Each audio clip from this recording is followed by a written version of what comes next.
Hello students, कैसे हैं आप? आप सभी का स्वागत है आज केमिस्ट्री की क्लास में। जैसा कि आप जानते हैं, पिछले वीडियो में हम आपको 3 साइंटिस्टों के बारे में मैंने आपको बताया, उसके नियम को जानकारी दिया। न्यूलैंड का अष्टक नियम और न्यूलैंड के अष्टक नियम, डेवकर कर्तृक नियम और लोथर नियम की व्याख्या, ये तीनों नियम के बारे में मैंने आपको जानकारी दिया। आज की जो क्लास होगी, आज मेंडलीव की आवर्त सारणी के बारे में जानकारी देंगे। मेंडलीव की आवर्त तालिका क्या है, उसने अपना नियम क्या बताया और इसके दोष क्या होते हैं। फिर उसके बाद हम आधुनिक आवर्त सारणी की बात करेंगे। तो मेंडलीव की जो आवर्त सारणी होती है, इसको इंग्लिश में बोलते हैं मेंडलीव पीरियोडिक टेबल। ठीक, मेंडलीव पीरियोडिक टेबल के बारे में आज पढ़ेंगे। तो देखिए क्या होता है, तत्वों के 2 होते हैं बच्चों, परमाणु क्रमांक और परमाणु द्रव्यमान के बारे में आप जानकारी ले चुके हैं। परमाणु क्रमांक किसे कहते हैं, परमाणु द्रव्यमान किसे कहते हैं, इनके डिफिनीशन और डिटेल में आपको दे चुका हूं, उसको आप पढ़ लेंगे, पढ़े भी होंगे और जानते भी होंगे। उसी के आधार पर हमारा टेबल बना हुआ है और इसको हम कहते हैं, नियम देखिएगा, तत्वों के भौतिक और रासायनिक गुण उसके परमाणु द्रव्यमान के आवर्ती फलन होते हैं। क्या? तत्वों के भौतिक और रासायनिक गुण यानी फिजिकल प्रॉपर्टीज और केमिकल प्रॉपर्टीज उसके एटॉमिक मास के, किसके बच्चों? एटॉमिक मास के क्या होते हैं? आवर्ती फलन होते हैं। देखिएगा, तत्वों के भौतिक और रासायनिक गुण उनके परमाणु भार के आवर्ती फलन होते हैं। यानी परमाणु भार का मतलब होगा एटॉमिक मास। एटॉमिक मास में क्या होगा? आवर्ती फलन होगा। विशेष ध्यान देना है, सिर्फ यहाँ पे एक पॉइंट आपको मिलेगा, एटॉमिक मास।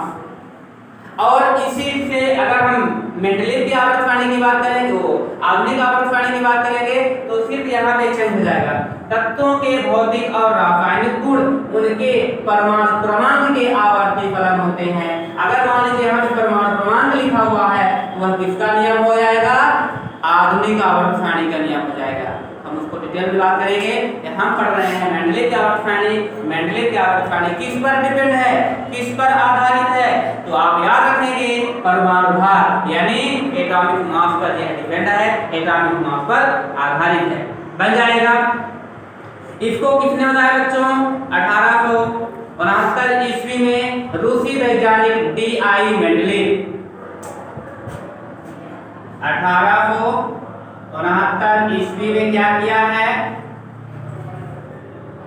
रूसी वैज्ञानिक D.I. मेंडलीव,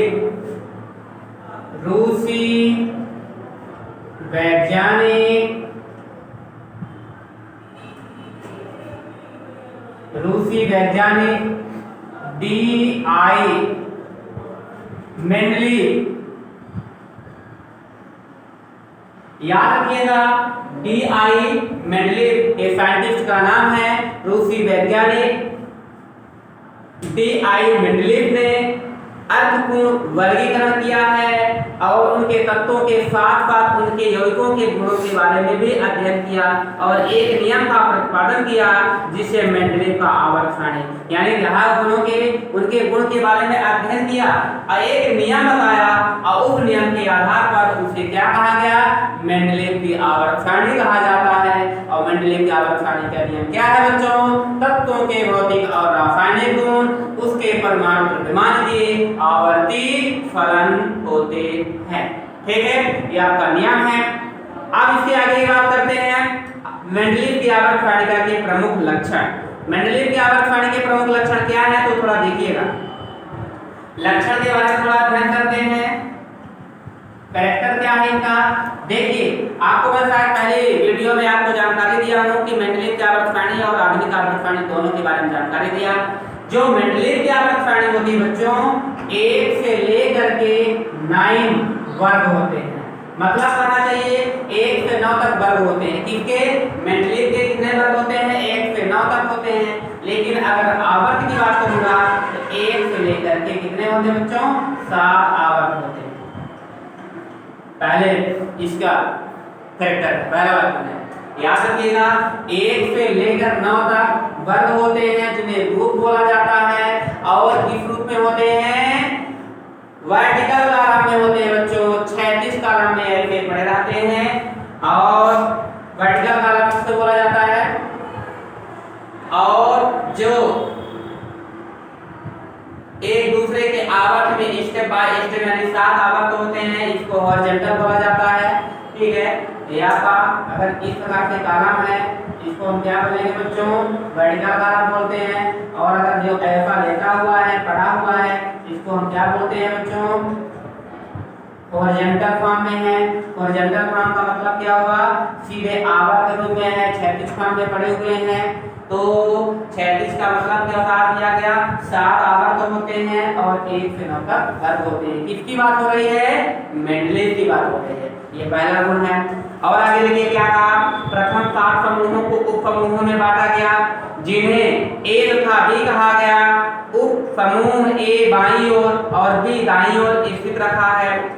8वें में कुल 9 तत्व रखे गए हैं जिन्हें 3 त्रिक में रखा गया है। 8वें समूह में 9 वर्ग हैं और उन 9 तत्व हैं उनको 3 के समूह में रखा गया है, यानी 1 2 3, यानी इसके आधार पर ऐसे करके आपको बना गया है त्रिक नियम के आधार पर। यानी एक ही ग्रुप में 3 तत्वों को एक साथ रखा गया। ये कैसे है, अजीब है कि नहीं, एक साथ तो पढ़ नहीं सकते हैं, सभी तत्वों को हम अलग अलग पढ़ना चाहते हैं और वो सुविधा भी होता है।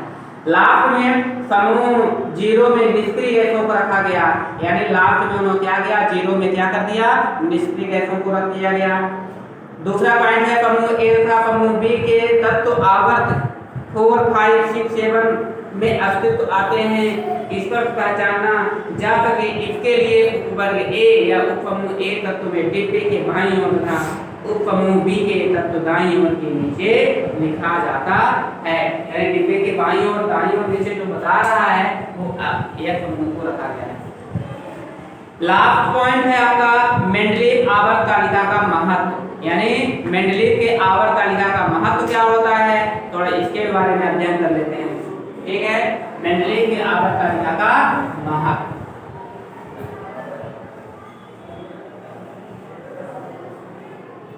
मेंडलीव की आवर्त तालिका का महत्व।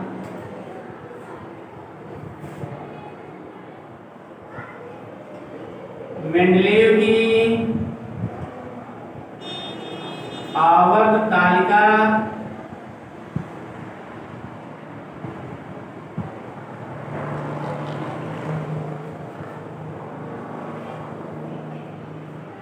महत्व। मेंडलीव की आवर्त तालिका का महत्व।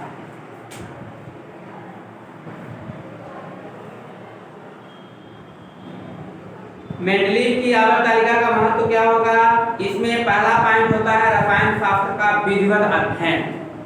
रसायन शास्त्र का क्या बोला गया है, विधिवत।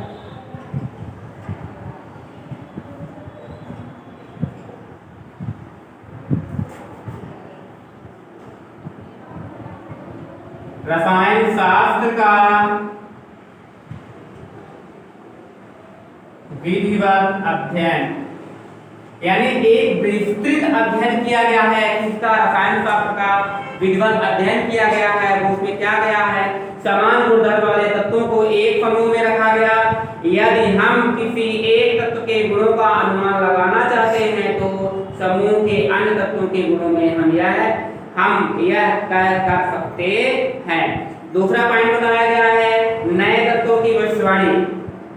पहले में कहा गया है कि रसायन शास्त्र का विधिवत अध्ययन का मतलब क्या हुआ, अगर हम रसायन शास्त्र के बारे में उसके गुणों के बारे में अध्ययन कर लेंगे तो जो समान गुण वाले होंगे, समान प्रॉपर्टी जो शो कर रहे हैं उसको हम एक साइड रख देंगे तो ज्यादा आसान रहेगा।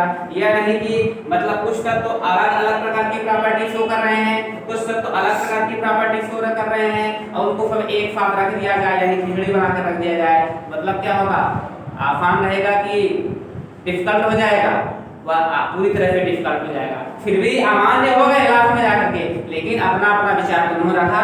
दूसरा पॉइंट कहा इन्होंने कि नए तत्वों, क्या लिखा हुआ है, नए तत्वों की भविष्यवाणी। नए तत्वों की भविष्यवाणी मतलब कहा चाहिए नए तत्वों की भविष्यवाणी की गई।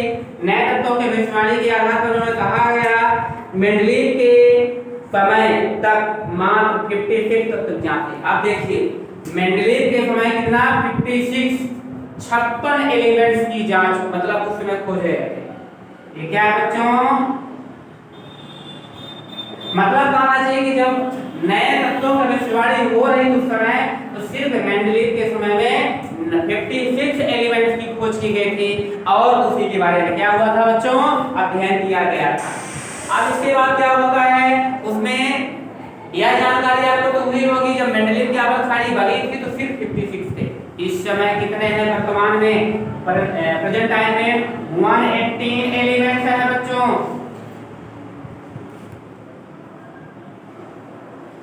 कितने, आधुनिक आवर्त सारणी में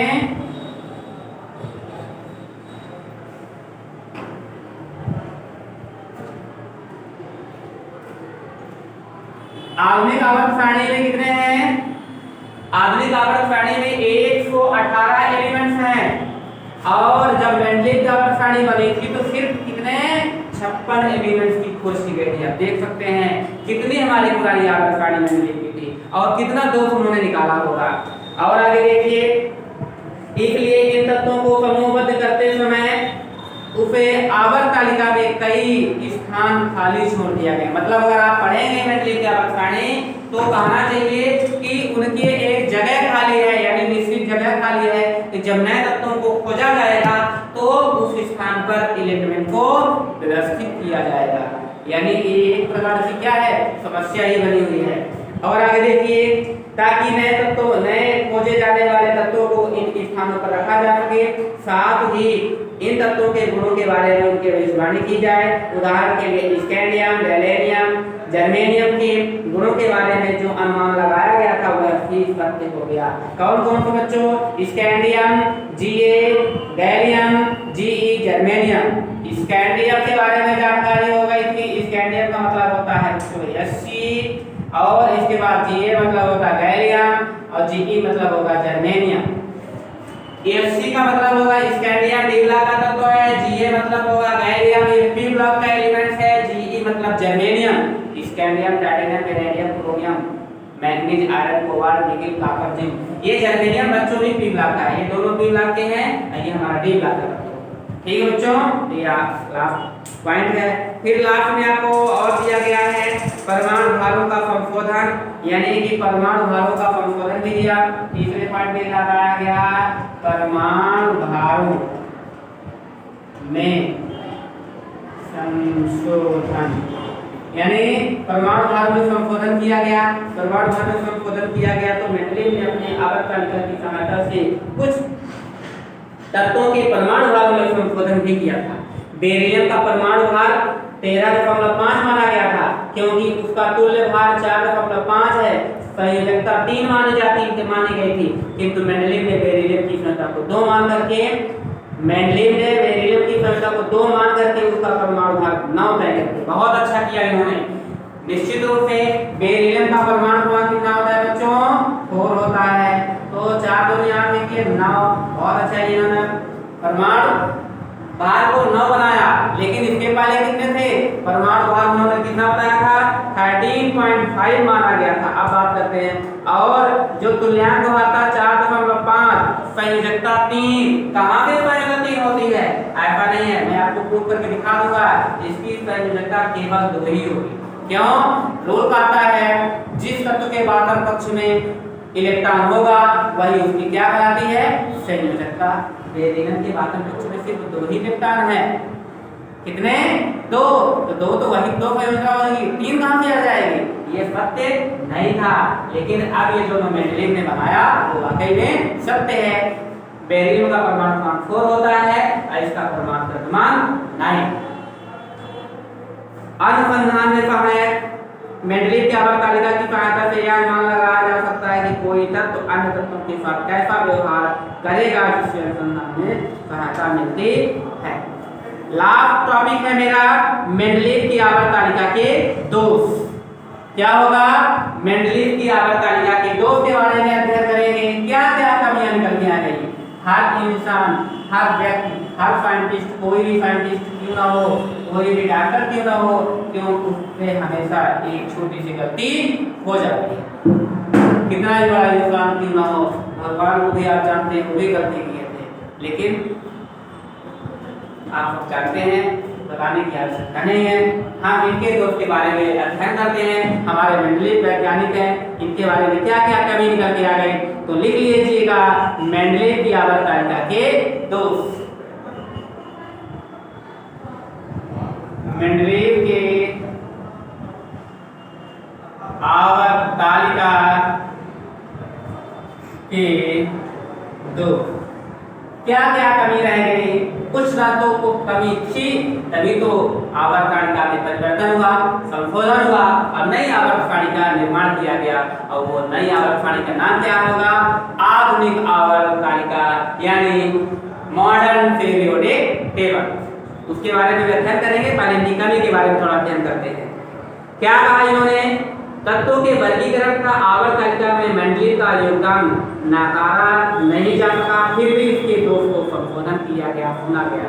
पहला पॉइंट होता है हाइड्रोजन की स्थिति।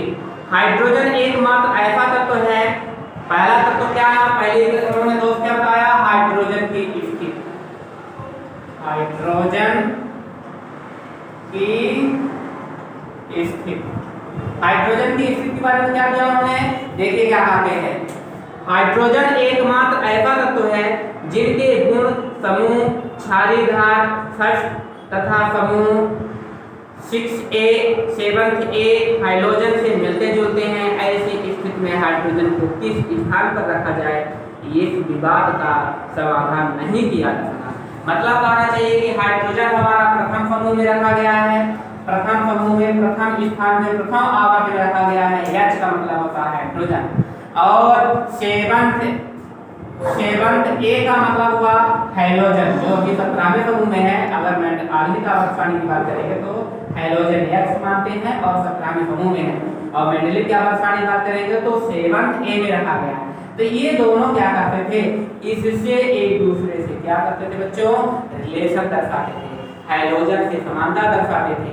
हाइड्रोजन को आवारा तत्व कहा जाता है, हाइड्रोजन सभी से क्रिया कर लेता है और सभी के साथ संबंध बना लेता है, रिलेशन दर्शाता है, इसी कारण से इसको आवारा घोषित कर दिया गया। लेकिन आवारा क्यों कहा गया? क्योंकि एक निश्चित स्थान नहीं है, किसी का जब एक निश्चित नहीं स्थान नहीं होता तो निश्चित रूप से क्या होता बच्चों? वह आवारा हो जाता है। किसी व्यक्ति को देखो रोड में बिना मतलब तो घूमते रहते हैं, जब उनके पास कोई काम नहीं है तो क्या करेंगे? घूमेंगे। इसी प्रकार हमारा हाइड्रोजन है, ये सब के साथ संबंध बनाने की कोशिश करता है। इस कारण से साइंटिस्टों ने कहा कि अरे हमारे पास तो 118 तत्व है, कौन सा ऐसा तत्व है जो आवारा है? तो हाइड्रोजन का ही नाम ले लिया। नेक्स्ट देखिए, आइसोटोप की स्थिति। आइसोटोप की स्थिति यानी समस्थानिक की स्थिति। दूसरा पॉइंट बताया गया है आइसोटोप, आइसोटोप की स्थिति। आइसोटोप की स्थिति क्या होगी बच्चों? देखिए कहा इन्होंने, कई तत्वों के समस्थानिक ऐसे होते हैं जिनका द्रव्यमान अलग अलग होता है, जिनका द्रव्यमान क्या होगा? अलग अलग होता है। ऐसे में यदि इन्हें परमाणु द्रव्यमान के बढ़ते क्रम में जमाया जाए तो पूरी आवर्त तालिका ही बिगड़ जाएगी और उन्हें एक ही स्थान पर रखा गया और इसे समस्थानिक कहा गया। यदि हम परमाणु द्रव्यमान के अनुसार यदि आवर्त सारणी को हम व्यवस्थित करते हैं तो पूरी आवर्त तालिका ही बिगड़ जाएगी। इससे अच्छा यह है कि जितने समस्थानिक वाले हैं उनको सब एक साइड रखा जाए, और अगर परमाणु द्रव्यमान समान, परमाणु क्रमांक समान, परमाणु द्रव्यमान अलग अलग होगा तो निश्चित रूप से क्या बोलते हैं? समस्थानिक। तीसरा पॉइंट, गुणों की समानता को प्रधानता देना। तीसरे पॉइंट में कहा गया है गुणों की समानता,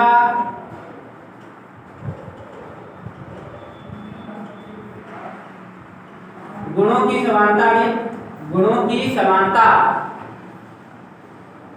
को प्रधानता देना।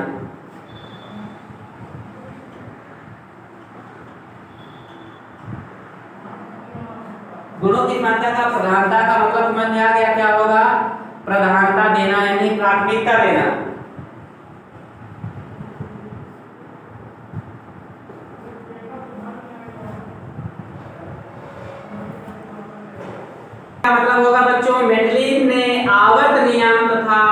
तालिका को तो परमाणु भार के बढ़ते क्रम में जमा करके प्रस्तुत किया, परंतु कतिपय तत्वों की किसी समूह विशेष में रखने के लिए गुणों की समानता को समानता प्रमुख माना।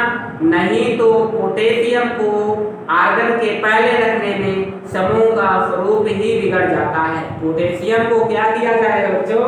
आर्गन के पहले रखने में समूह ही बिगड़ जाएगा। इसी प्रकार मेंडलीव ने टेल्यूरियम 127 को आयोडीन 126 के पहले रखा गया। मतलब करना चाहिए कि यदि समान गुण वाले तत्व हैं तो उन समान गुण वाले तत्वों को एक साथ रखना चाहिए और भिन्न भिन्न वाले हैं उनको अलग अलग रखना चाहिए। उन्होंने यह भी कहा कि पोटेशियम को आर्गन के पहले रखने में समूहबद्ध किया, यानी पोटेशियम को आर्गन के पहले रख दिया तो इसी तरह से आवर्त सारणी बिगड़ जाएगी, वो भी ठीक है। पोटेशियम का मतलब के और आर्गन का मतलब Ar हो जाएगा बच्चों। पोटेशियम को आर्गन के पहले रखने से समूह का स्वरूप ही बिगड़ जाता है। मतलब कहना चाहिए पोटेशियम के है और आर्गन हमारा Ar है, इसके पहले अगर पोटेशियम को रख दिया जाएगा तो पूरी तरह से क्या होगी?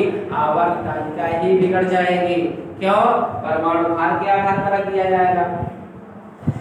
नेक्स्ट पॉइंट है आपका एक जैसे तत्वों को अलग स्थानों पर रखा जाना, यानी एक जैसे तत्व हैं उनको अलग स्थानों पर रखा जाना।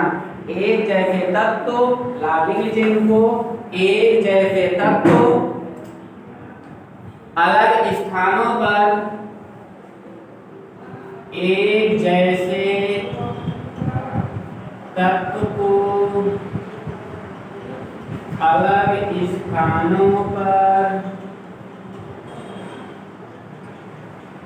रखा जाना, यानी एक जैसे तत्व है उनको अलग अलग स्थानों पर क्या किया जाए बच्चों? रखा जाए। देखिए सिल्वर था थैलियम, बेरियम था लेड, कॉपर था मरकरी, आपस में समानता रखते हैं फिर भी उनको अलग अलग समूहों में रखा गया। सिल्वर तथा थैलियम, सिल्वर का मतलब क्या होगा बच्चों? Ag तथा थैलियम का मतलब होगा Tf। बाबा अली गए इंडिया थैला लेने, बाबा अली गए इंडिया थैला लेने, boron aluminium gallium India thallium, thallium आपको क्या हो जाएगा बच्चों? Tl हो जाएगा। इसके बाद क्या हो जाएगा? देखिए और क्या उन्होंने बोला? बेरियम तथा लेड, बेरियम का मतलब क्या होगा बच्चों? बेरियम Ba, लेड आपका क्या हो जाएगा? Pb, ये भी कहा गया। ये फर्स्ट पॉइंट हो गया। ये सेकंड पॉइंट में बेरियम था लेड को क्या किया? समानता दर्शाते हैं, फिर भी इनमें क्या किया? अलग अलग रख दिया गया। और आपका एक और है Cu और Hg, मरकरी। Cu तीसरे पॉइंट में क्या बताया? Cu और Hg ये दोनों क्या है तो मतलब आपस में समानता दर्शाते हैं, लेकिन इसको भी क्या किया गया? अलग अलग समूहों में रख दिया गया। निश्चित रूप से हवाले कर दिया जाएगा। ठीक, बहुत सारे ऐसे हैं। आवर्त तालिका का कारण इन्होंने दिया, आवर्तिता का कारण दिया। मेंडलीव ने तत्वों के मध्य आवर्तिता के कारण को नहीं समझाया। आवर्तिता का कारण पांचवें पॉइंट में दिया है आवर्तिता, आवर्तिता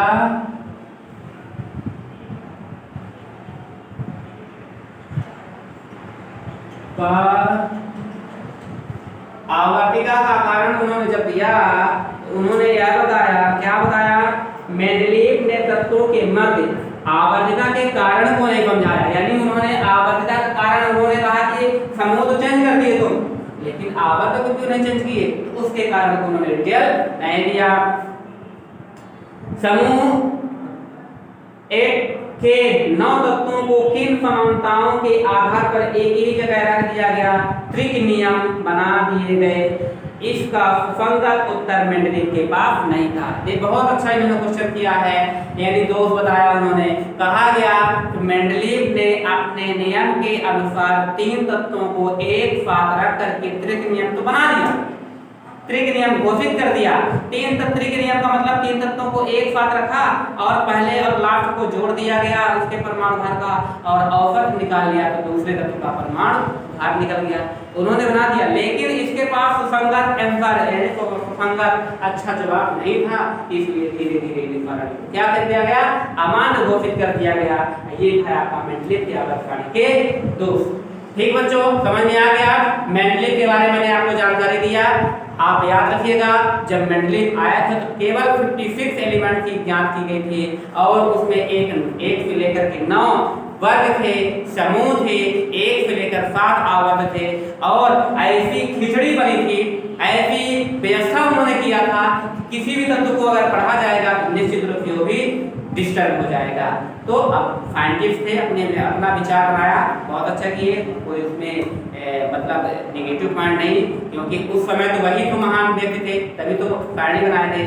आज जो आधुनिक आवर्त सारणी है, वर्तमान आवर्त सारणी है, आप जानते हैं यदि समय का परिवर्तन होगा तो कोई न कोई निश्चित रूप से अपने अनुसार यानी एक विधिवत रूप से तैयार करने की कोशिश करेगा। तो हमारे मोसले वैज्ञानिक साइंटिस्ट उन्होंने नई आवर्त सारणी का निर्माण किया और उस नई आवर्त सारणी को क्या कहा, मॉडर्न पीरियोडिक टेबल, आधुनिक आवर्त सारणी। और उन्होंने ऐसी आवर्त सारणी का निर्माण कर दिया कि सभी तत्वों को अलग अलग परमाणु क्रमांक के आधार पर व्यवस्थित कर दिया ताकि पढ़ने में, समझने में, परमाणु क्रमांक ज्ञात करने में और उनके रेडियस निकालने के लिए त्रिज्याएं जितनी भी होती हैं पर वो निकालने के लिए परमाणु का बढ़ता हुआ क्रम, परमाणु का आकार किया कर व्यवस्थित किया और आज वही मान्य है।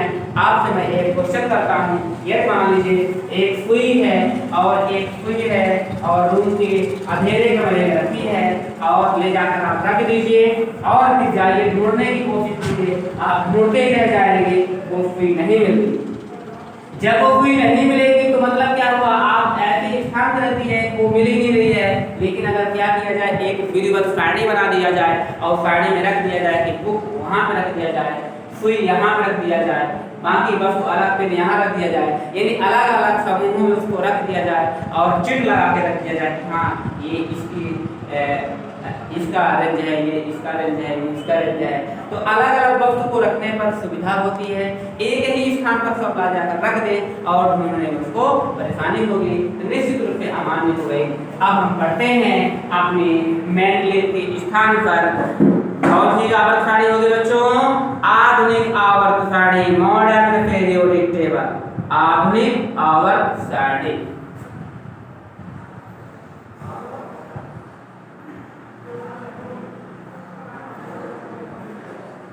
कितना मिनट, चलिए हम नई आवर्त सारणी के बारे में अध्ययन करते हैं। आधुनिक आवर्त सारणी, मॉडर्न पीरियोडिक टेबल। ठीक है बच्चों, तो ये है क्या मॉडर्न पीरियोडिक टेबल, थोड़ा इसके बारे में आपको बता देते हैं। इसको मोफले ने बताया, किसने बताया बच्चों, मोफले ने इसे बताया मॉडर्न पीरियोडिक टेबल को। उन्होंने सुझाव दिया है कि यह सारणी जो होती है परमाणु क्रमांक के आधार पर बनाई गई है और इसमें अधिक से अधिक और सुविधाजनक परमाणु क्रमांक के आधार पर व्यवस्थित किया। इनका नाम क्या होगा, ब्रिटिश भौतिकविद, क्या है, ब्रिटिश, कौन से साइंटिस्ट हैं, ब्रिटिश भौतिकविद।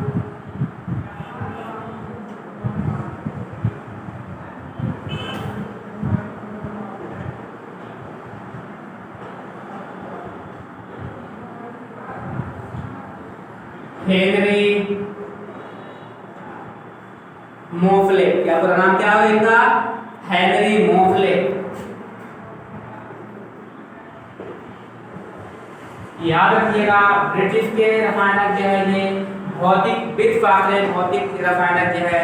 और क्योंकि हमारी केमिस्ट्री जो होती है 3 पार्ट में डिवाइड है, फिजिकल केमिस्ट्री, इनऑर्गेनिक केमिस्ट्री और ऑर्गेनिक केमिस्ट्री। तो ये फिजिकल के हैं और विशेषकर धातुओं को या किरणों की आवृत्तियों पर अध्ययन किया और पाया कि तत्वों के निकलने वाली एक्स किरणों की आवृत्ति का वर्गमूल हमेशा एक पूर्णांक के समानुपाती होता है बच्चों। इन्होंने यह सुझाव दिया और आधुनिक आवर्त सारणी का निर्माण किया। आधुनिक आवर्त सारणी में 1 से लेकर 18 क्या होते हैं बच्चे, वर्ग होते हैं। यानी 1 से लेकर के क्या बताया गया है, ये वर्ग की बात हो रही है, वर्ग को ही समूह कहा जाता है। और 1 से लेकर के 7 क्या होते हैं बच्चों, आवर्त होते हैं। क्या बोलते हैं, आवर्त।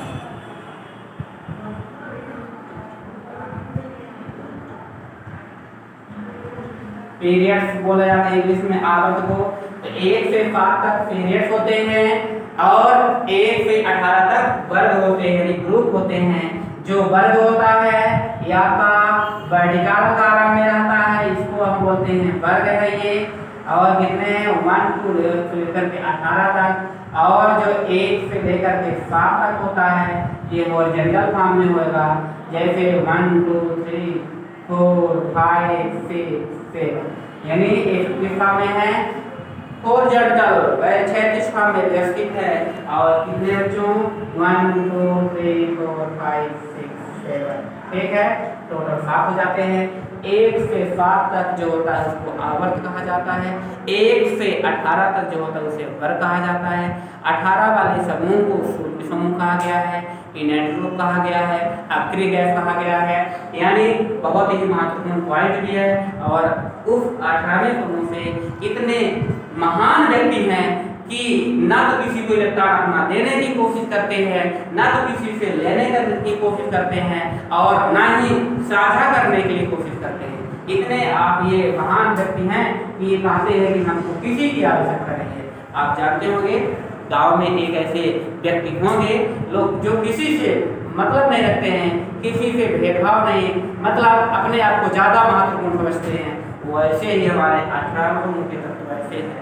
हीना नीना और करीना एक्स-रे रंगीन, इनका नाम क्या है, हीना नीना और करीना एक्स-रे रंगीन।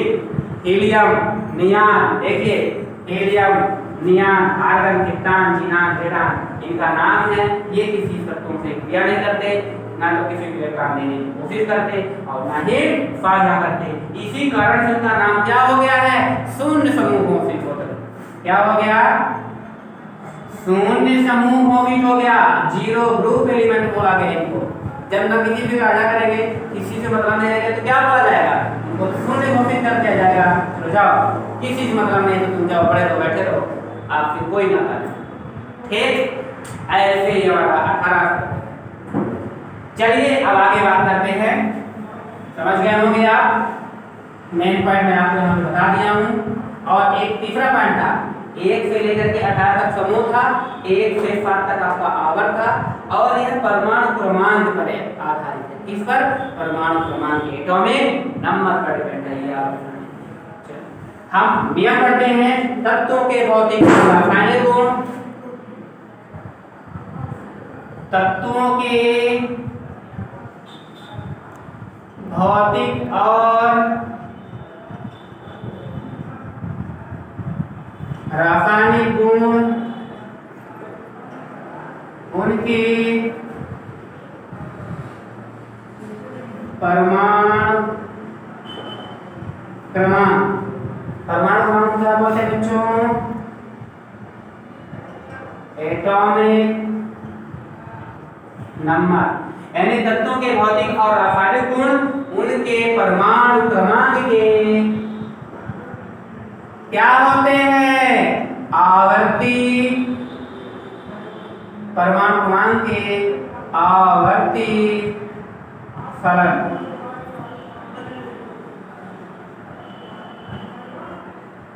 तत्वों के भौतिक और रासायनिक गुण उसके परमाणु क्रमांक के या उनके परमाणु क्रमांक के आवर्ती फलन होते हैं। उसके परमाणु क्रमांक के आवर्ती फलन होते हैं।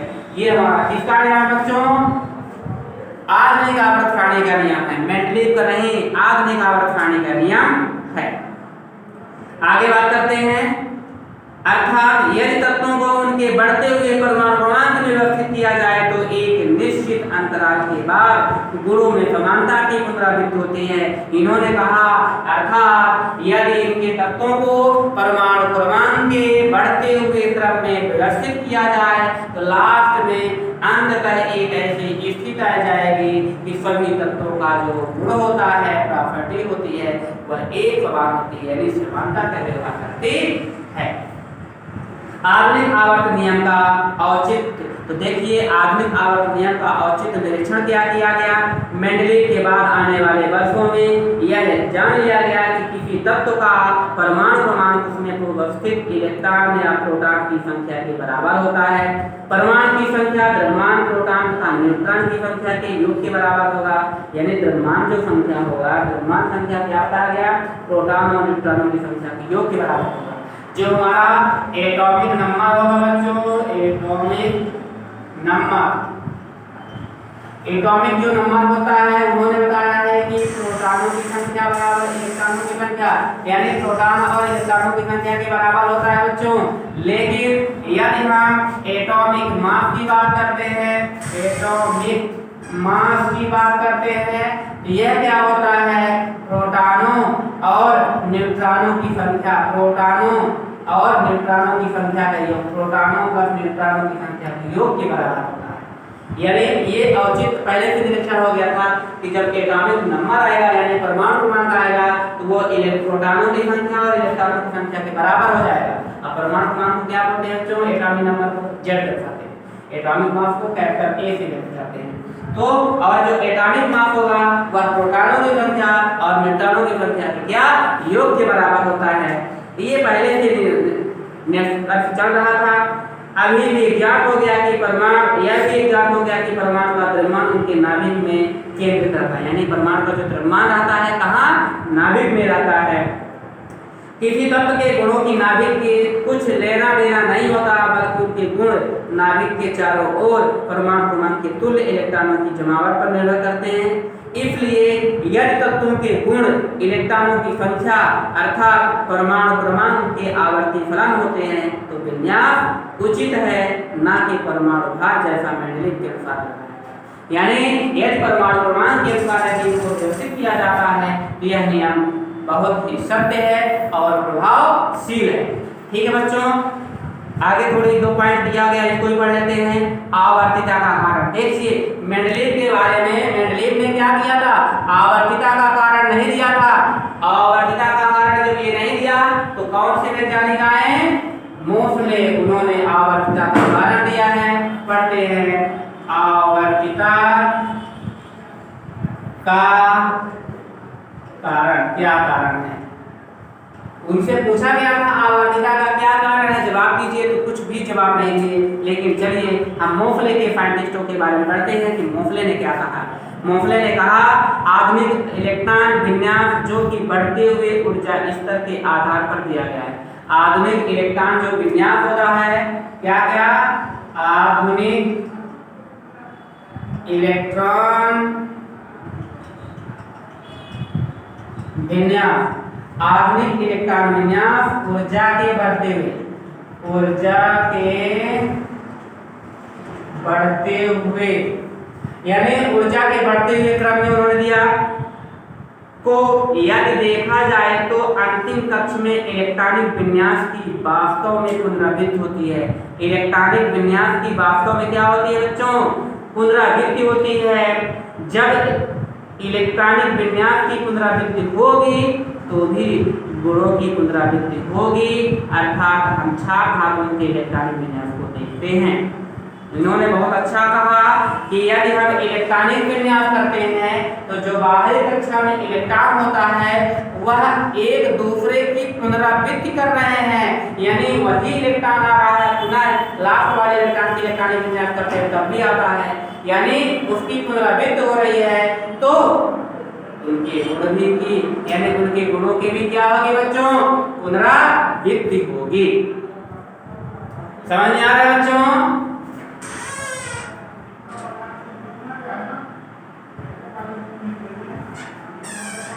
पुनरावृत्ति होगी, पुनरावृत्ति के आधार पर देखिए क्या उन्होंने बताया। चलते हैं इतना तो समझ में आ गया ना कि जो इनका इलेक्ट्रॉनिक विन्यास किया जाएगा तो परमाणु ऊर्जा के बढ़ते हुए क्रम के आधार पर किया गया है। और यदि अंतिम कक्ष के इलेक्ट्रॉन विन्यास की वास्तव में पुनरावृत्ति होती है, यदि इनका इलेक्ट्रॉनिक विन्यास किया जाता है तो अगर अंतिम कक्षा का इलेक्ट्रॉन देखा जाता है तो वह लगातार क्रम बढ़ता जाता है। इससे पता चलता है कि उसके गुणों यानी इलेक्ट्रॉनिक विन्यास की पुनरावृत्ति हो रही है। इसी प्रकार से उनके गुणों की भी क्या होगी बच्चों, पुनरावृत्ति होगी। तो चलिए हम बात करते हैं क्षार धातुओं के इलेक्ट्रॉनिक विन्यास के बारे में। क्षार धातुओं का इलेक्ट्रॉनिक विन्यास क्या होगा बच्चों, तो हाई ना करें रब से सरिया, यानी हाइड्रोजन से लेंगे तो hydrogen, lithium, sodium, potassium, rubidium, caesium और फ्रांसियम। ठीक है, हाइड्रोजन, लिथियम, सोडियम ये है आई। माने इसका इलेक्ट्रॉनिक परमाणु क्रमांक होगा 1 3 11 19 37 55। इलेक्ट्रॉनिक विन्यास पर देखिए जल्दी से 1s2 2 नहीं होगा बल्कि 1 होगा, 1s2 2s2 2 भी नहीं होगा। देखिए लगातार बढ़ता ऊर्जा का बढ़ता हुआ क्रम ही देखिएगा, नोट करिएगा 1s2 2s2 2p6 3s1। देखिए 1s 2s 3s बढ़ रहा है, अब आगे 4s आ जाएगा, 4s1 आएगा। देखिएगा 1s2 2s2 2p6 3s2 3p6 4s1।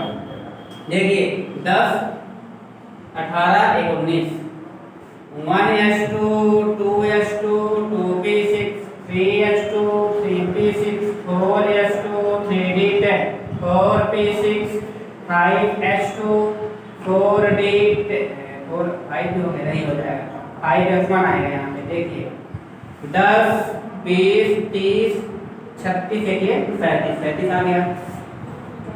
1s2 2s2 2p6 3s2 3p6 4s2 3d10 4p6 5s2 4d10 5p6 6s1। देख लीजिए कैसे 10 20 30 38 10 48 49 50 50 4 54 1 55 आया, आ गया। समझ में आ रहा है कि नहीं आ रहा बच्चों? ये है इलेक्ट्रॉनिक विन्यास। क्योंकि मैं आपको इलेक्ट्रॉनिक विन्यास इसको पढ़ाने के पहले इलेक्ट्रॉनिक विन्यास मैं आपको सिखा दिया हूँ, आप समझ गए होंगे, बनता भी होगा। उम्मीद करते हैं कि आपसे बन रहा होगा और मैं आपको एग्जैक्टली इलेक्ट्रॉनिक विन्यास कर रहा हूँ।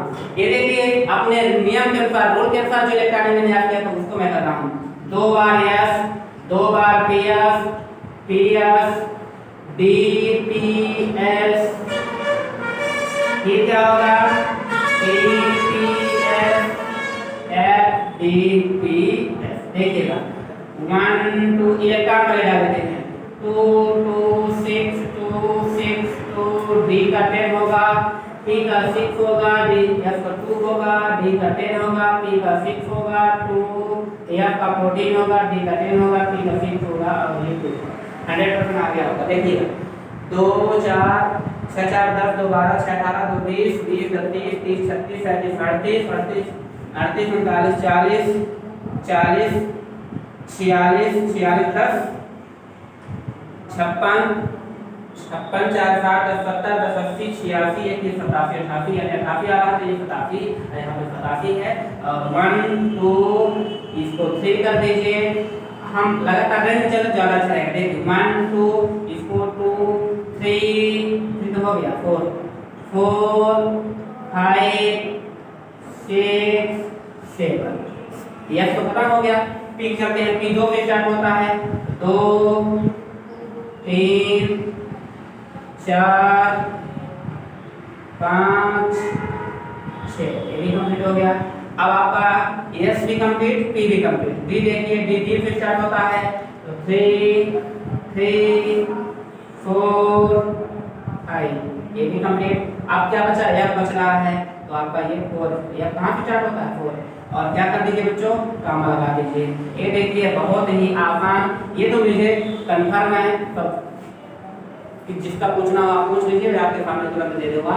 तो मेरे को तो याद तो मैं जल्दी जल्दी कर दिया इलेक्ट्रॉनिक विन्यास, लेकिन आपको रूल के अनुसार सिखाया हूँ, रूल के अनुसार बताया हूँ। ये अपना रूल बता दिया हूँ कि इसको आप इस तरह से करिए, 2 बार एफ लिखिए, 2 बार एफ लिखिए, 2 बार पी एफ लिखिए, 2 बार डी पी एफ लिखिए और 2 बार एफ डी पी एफ। आप निश्चित रूप से 118 के ऊपर पहुंच जाएंगे, 120 के आसपास रहता है। आप इसको मैट्रिक बताया हूँ। यदि आप इसको ट्रिक को पढ़ना है तो अच्छी बात है, नहीं पढ़ना है तो अपने रूल में पहुंच जाइए।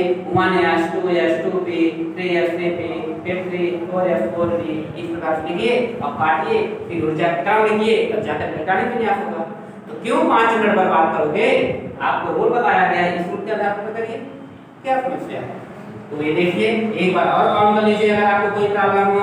देखिए 2 2 4 6 4 10 2 12 6 18 2 20 30 31 30 38 38 10 48 48 49 50 56 4 60 10 70 10 80 80 86 ये 87, ये देखिए 87 है 87। अब आपको मैं बताना क्या चाहता हूँ, ऊर्जा का बढ़ता हुआ क्रम। वो कैसे? ये देखिए यहाँ पे 1 है तो 1s 2s 3s 4s 5s और 6s और 7s। आप देखिए इतना तो बता दिए, लेकिन आप ये भी देखिए 1 1 1 पुनरावृत्ति हो रही है, यानी लगातार क्रम बढ़ता जा रहा है। अब क्रम बढ़ता जा रहा है तो इलेक्ट्रॉनिक विन्यास आपका पूरा हो गया। यानी जो गुरुओं ने आवर्तिता, उन्होंने क्या बताया, आवर्तिता का कारण उन्होंने समझा के दिया और विस्तृत वर्णन करके दे दिया ताकि बच्चे अच्छे से समझें और किसी के मन में ऐसा क्वेश्चन ना आए कि आधुनिक आवर्त सारणी ने कैसे निर्माण किया, यानी क्या प्रॉब्लम है। अब आप लोग अच्छे से साइंटिस्ट बनिए और अच्छे से अच्छा इलेक्ट्रॉन खोजिए और नई आवर्त सारणी का निर्माण कर दीजिए और बेहतर होगा। लेकिन अभी तक ये कौन सी आवर्त सारणी है बच्चों? आधुनिक आवर्त सारणी है। उपयुक्त सभी तत्वों की संयोजकता कक्ष जो का इलेक्ट्रॉनिक विन्यास 1s1 है, इसलिए गुणों में आवर्तता परिलक्षित होती है। तो अगर हम लास्ट में क्या करते हैं, ns1 मतलब n का मतलब होगा नंबर ऑफ 1 2 3 नंबर ऑफ ऊर्जा, यानी एनर्जी, ऊर्जाओं का बढ़ता हुआ क्रम 1 2 3 डैश आप बढ़ते जाइए, n के सामने रख दीजिए, लगातार क्रम आपका बढ़ जाएगा। और उन्होंने कहा इसी प्रकार हैलोजन के संयोजक कक्ष का इलेक्ट्रॉनिक विन्यास ns2 np5 है, जो कि हैलोजनों में समानता दर्शाते हैं। आधुनिक आवर्त नियम में 6 निश्चित अंतराल के बारे में आप कहा होगा। यह अंतराल 2 4 2 8 8 18 18 32 का हो सकता है, इसलिए मैजिक का अंक भी कहा जाता है। बच्चों इसको मैं मिटा देता हूँ, आपको स्क्रीन पर टिकाने से मैं दे दूंगा, ठीक है। आप थोड़ा तो मैं आपको मैजिक नंबर सिखाता हूँ। मैजिक नंबर है क्या?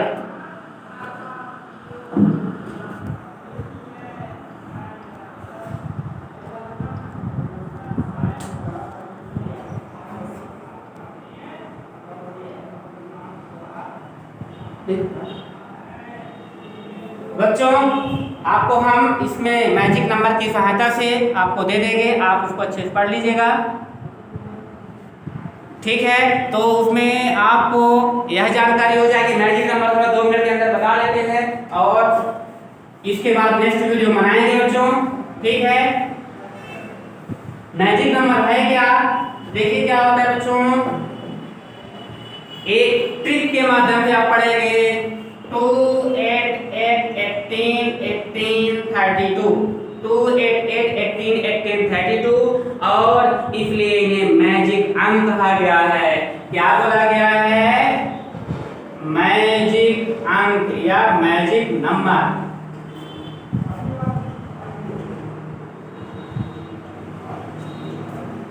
पढ़ लीजिएगा, बहुत ही आसान है। ये है क्या? पहले आवर्त में 2 था, तो दूसरे आवर्त में 8, तीसरे आवर्त में 8, चौथे आवर्त में 18, पांचवें आवर्त में 18, छठे आवर्त में 32 और टोटल ऐड करने के बाद आप 32 और ऐड कर देंगे तो आपका 118 आ जाएगा। आप जोड़ लीजिएगा, ठीक है बच्चों। ये है आपका मैजिक नंबर और इस मैजिक नंबर को हम नेक्स्ट वीडियो में बताएंगे। तो आज के लिए इतना ही। आप आसानी से पढ़िए, मेंडलेव की आवर्त तालिका के बारे में पढ़िए और आधुनिक आवर्त तालिका के बारे में पढ़िए और समझिए, अध्ययन साइंटिस्ट बनिए। ठीक है बच्चों, कुछ कमेंट करना हो तो कमेंट कीजिए। आज के लिए इतना ही। Thank you for watching video. Good day students.